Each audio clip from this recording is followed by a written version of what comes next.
I'm Gail Longhurst, and I joined what was then Dorset Action on Abuse and then became Hurting to Healing in 2008, and was counselling clients and supervising for the charity up until we stopped seeing clients in September.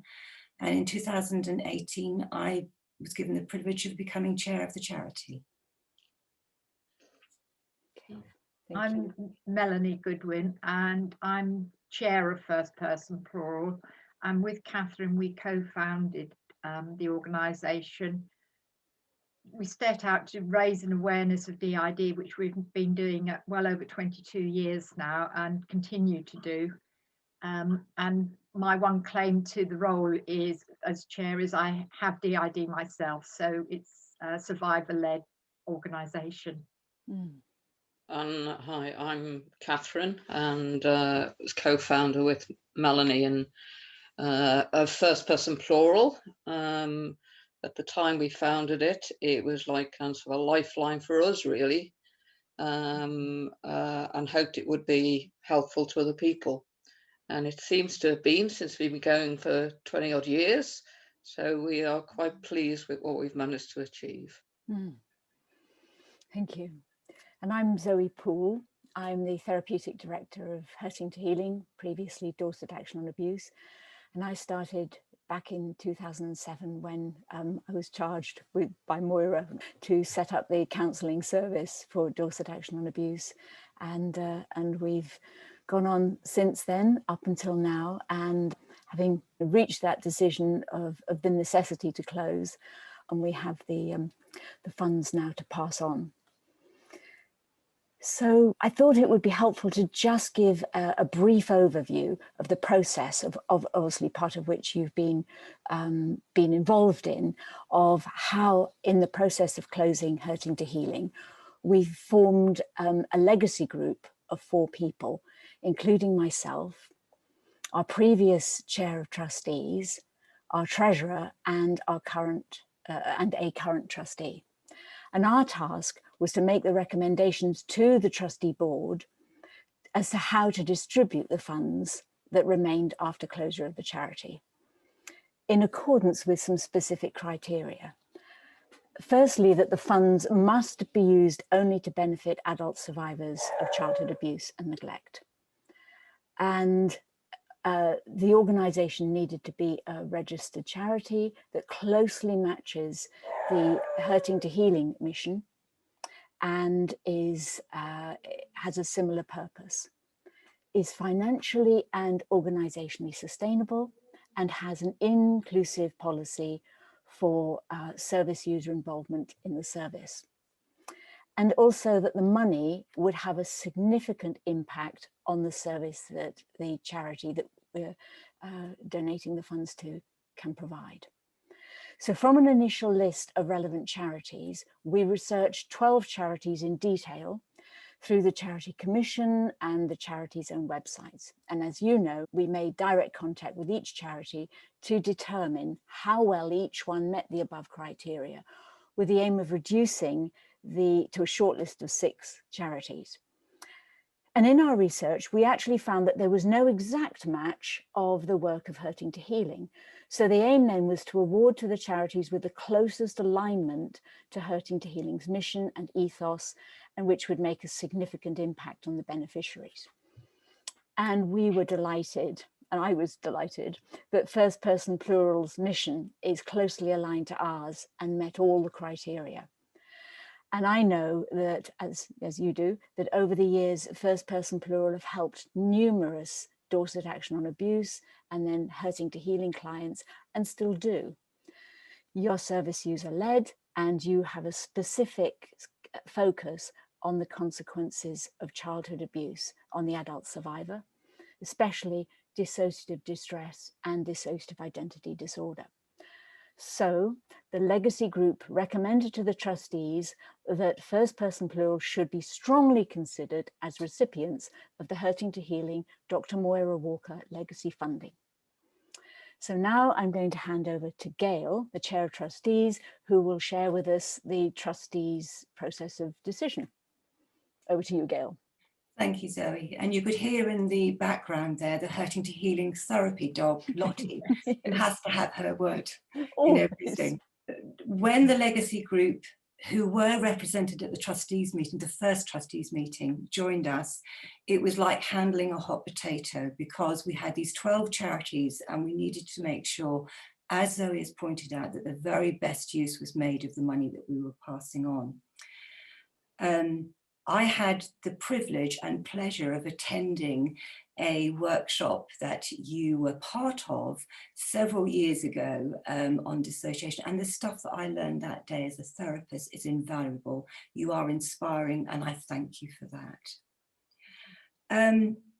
We had it down to 6, and at that point we had to adjourn the meeting because we could not reach a decision, and so we called a meeting that was purely for trustees only. And at that meeting, the 4 trustees, we had it down to 3. At which point we started awarding points to them. And it was 2 if you strongly agreed with it, down to 0 if no way are we giving money to this charity, kind of thing. Unanimously were we in favour of first person plural all along the way.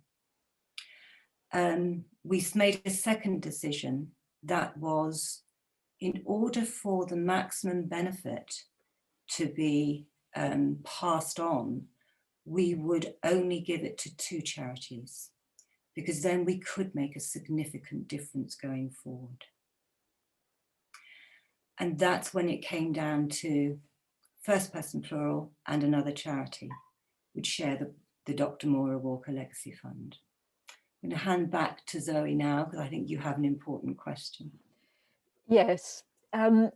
Before Gail, because Gail's going to make the presentation, but before then, I wondered whether you would just briefly share with us some of your hopes and intentions for using these funds going forward. Yes, thank you very much. And can I just say, this is a very emotional day, because Kathryn and I are really sad that we are benefiting by your organisation having to close its doors. And I know the work you've done over the years, often going into areas where not many people go, like bringing out dissociation training down to your neck of the woods and things like that. I know that takes a lot of courage to do, and it's been a pleasure to work with you, Zoe, over these years and get to know you a little bit. So first of all, please register how sad we are that this is happening. Thank you. But also how touched Kathryn and I were to receive an email to say we were even being considered. Because when we both started this work, as we keep saying, well over 20 years ago, we were in a climate of total disbelief. If we had 1 or 2 people in an audience of 20 or 30 who'd even heard of multiple personality disorder, as it was then known, we were, that was good. So we were often confronted with disbelievers who were very cynical, and we've quietly persevered through. But to have this validation of the work we've done, I can't tell you what it means to us personally, for us as an, as the organisation. And obviously, it couldn't come at a better time for us, because our main income is around the work Kathryn and I do through training. And of course, this year has been like overnight, like these very famous actors say, my diary was suddenly empty, and so was ours. So this has come at a really timely point in our whole organisation's development. Where we want to use it is, this has given us the opportunity to take forward our online training and really develop it in a way that we wouldn't have been able to without some financial input.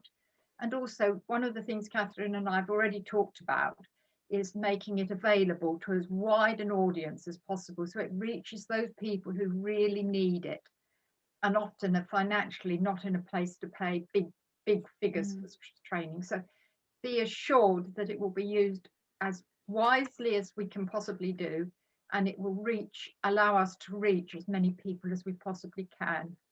So thank you. But as you can hear, I'm really, it's so sad that one person's got to be doing this for us to benefit, but we will look after that and use it really well. Thank you.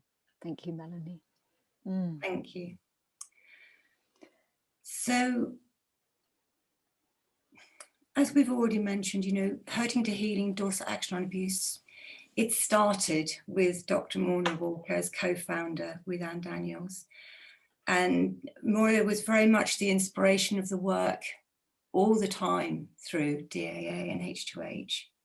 And it's absolutely appropriate that this legacy is given in her name.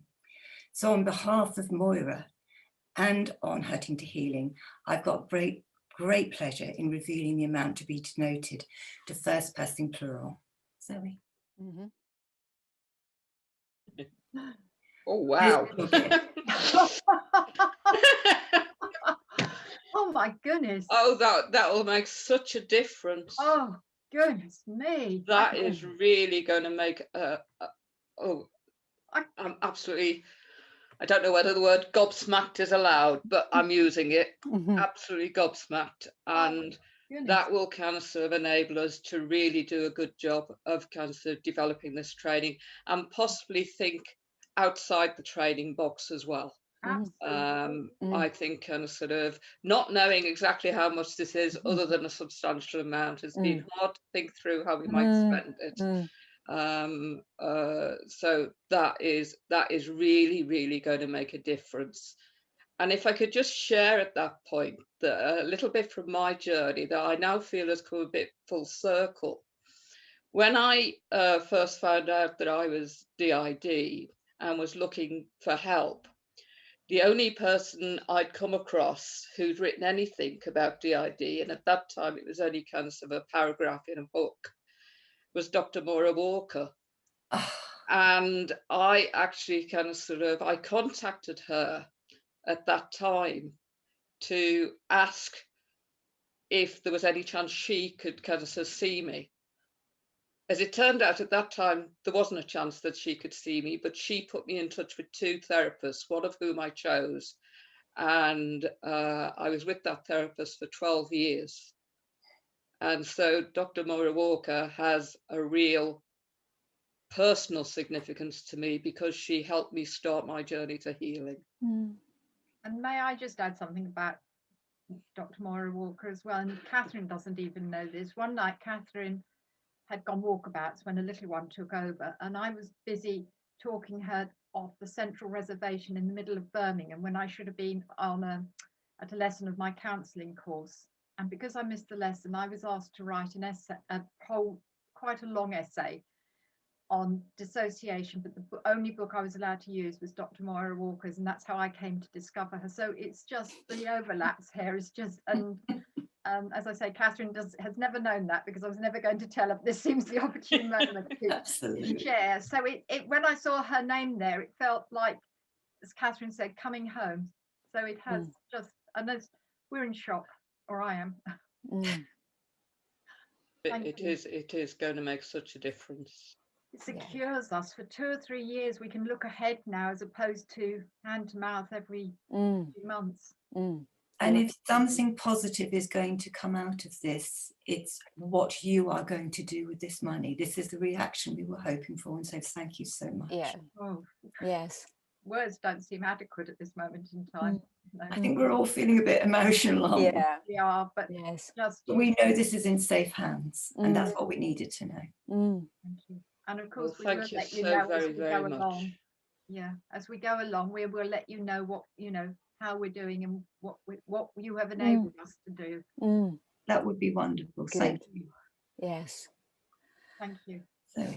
So we wish you and everybody else who's worked for you, with you, alongside you, all the very, very best for the future. And just make sure everybody knows, please, how overwhelmed we are. We need a therapy session after this. Breathe. Oh, thank you for your feedback. And, I mean, I'm just so delighted that that we can pass this on to first person plural, because I know how hard you work to keep everything going. And, so many people have benefited, both survivors and also practitioners, from the really stalwart work that you've been doing for all these years on a shoestring. I mean, I know, you know, as you say, from hand to mouth at times. So, you know, it just feels such a fitting, direction for the funds to go. And it was through Moira that I found out about first person plural in the beginning. So, you know, here she is with us, and I'm sure I know she would be absolutely delighted that if we couldn't continue doing, you know, the work that in the format that we have been at Hurting to Healing, that the money would go to a very good cause, yours. Thank you. Thank you. Thank you so Wishing you much. all the very, very best. Thank you. And we wish you every success in the future. Thank you. Thank you, Gail. Thank you, Zoe. Thank you. Thank you, Moira. Yes, thank you, Moira. Thank you, Moira. Let's end with Yeah.